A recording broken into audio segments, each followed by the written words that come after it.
Электролиттік диссоциация теориясы қышқылдар мен сілтілердің ертінділерінің электр өткізгіштігін анықтаймыз.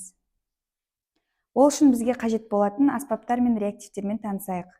Бізге қажет болады электр өткізгіштікті анықтайтын аспап. Ол тұрақты электродтан, тоқ көзінен және де графит электродтардан тұрады. Одан кейін бізге қышқылдар керек болады. Тұз қышқылы, күкірт қышқылы және де сірке қышқылы қажет болады. Сонымен қатар бізге стакандар қажет болады. Енді біз бірінші тұз қышқылының электр өткізгіштігін анықтайық.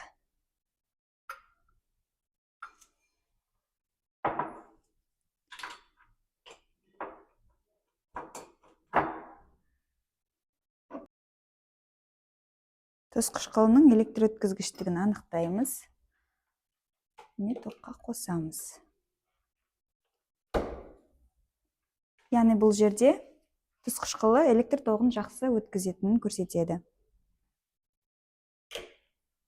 Әрбір пайдаланғаннан кейін графит электродтарды жуып отыру керек болады. Таза сумен. Келесі біз күкірт қышқылының электр өткізгіштігін анықтаймыз.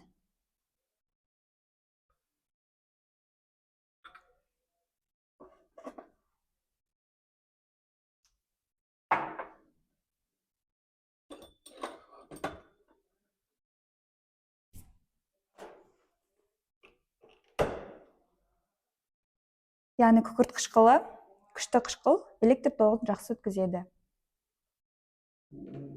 Енді сірке қышқылының электр өткізгіштігін анықтаймыз.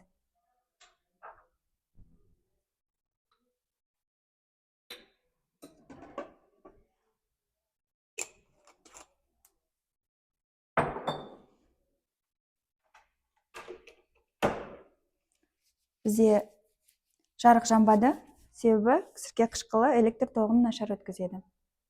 Әлсіз қышқыл. Қышқыл ертінділерінің электр өткізгіштігін анықтадық.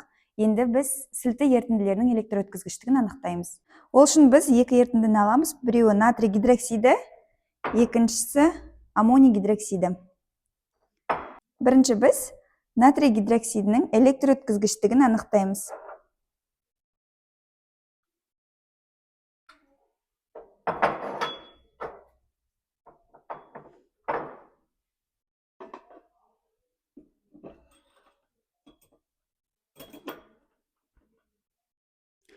Яғни біз білеміз, натрий гидроксиді электр тоғын жақсы өткізеді. Теория түрінде, а практика түрінде қазір анықтаймыз. Бізде жарық жанды, натрий гидроксиді электр тоғын жақсы өткізеді. Енді біз аммоний гидроксидінің электр өткізгіштігін анықтаймыз.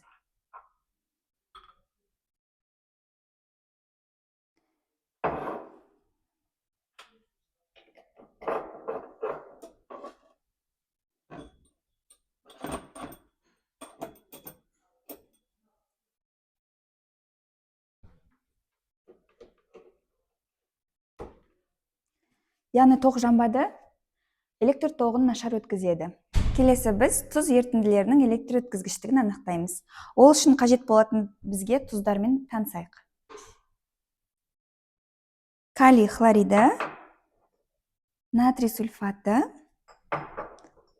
калий сульфаты және де натрий ацетаты қажет болады. Бірінші біз калий хлоридінің электр өткізгіштігін анықтаймыз.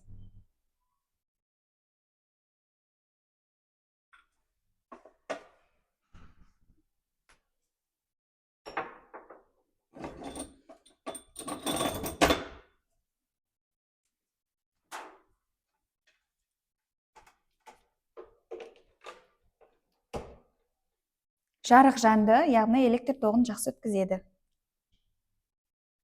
Келесі натрий сульфатының электр өткізгіштігін анықтаймыз.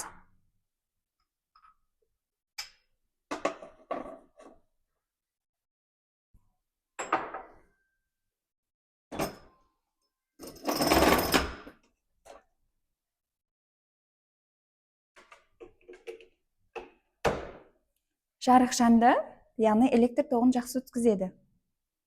Келесі калий сульфатының электр өткізгіштігін анықтаймыз.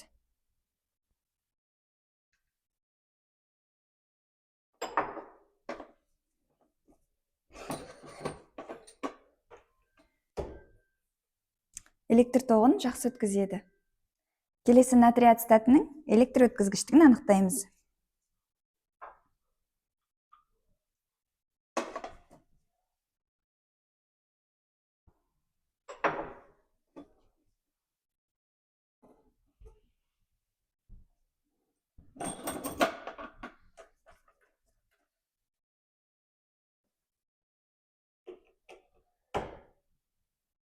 Электр тоғын өткізеді.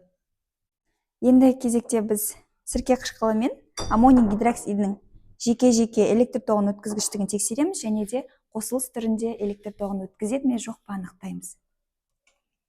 Бізде бірінші сірке қышқылы.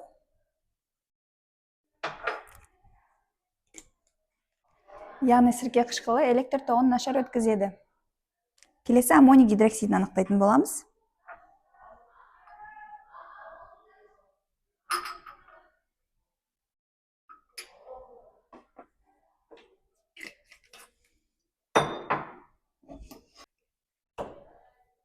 Бұл жерде байқайтынымыз аммоний гидроксиді электр тоғын нашар өткізеді. Енді қосылыс түрінде электр тоғын өткізеді ме жоқ па тексереміз.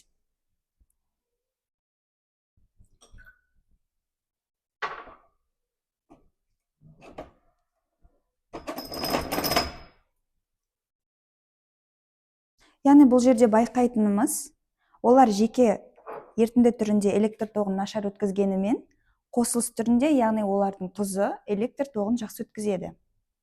Яғни бұл тәжірибелерден байқайтынымыз суда еритін барлық тұздар электр тоғын жақсы өткізеді, ал суда ерімейтін тұздар электр тоғын өткізбейді. Келесі тәжірибе бізде тұздардың диссоциациялануы. Біз екі сатыда диссоциацияланатын купромның екі валентті хлоридін алдық.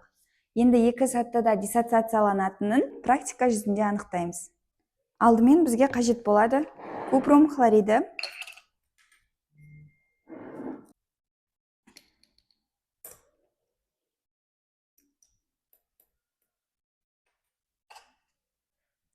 Купром хлоридіне аздаған мөлшерде су құямыз. Бізде купромның бір валентті хлориді түсілді, яғни жасыл түсті.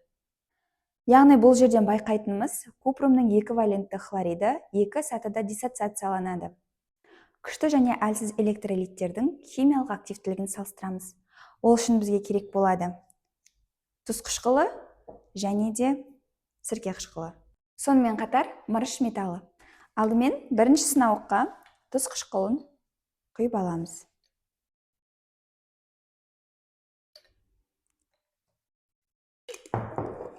Ал екінші сынауыққа сірке қышқылын құйып аламыз.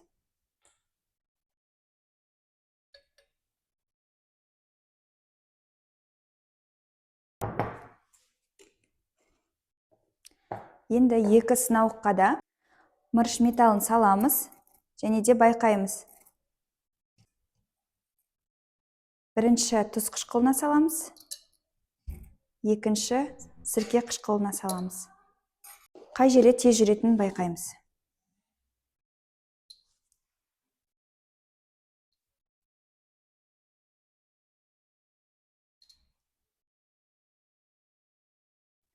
Яғни бұл жерден байқайтынымыз тұз қышқылында реакция тезірек жүрді, сірке қышқылына қарағанда. Себебі тұз қышқылы бізде күшті қышқыл, яғни бұл суда толықтай диссоциацияланады және де H+ иондары мырышты толықтай қабылдайды. Ал сірке қышқылы бізде әлсіз қышқыл. Сол себепті ол жақта баяу жүреді.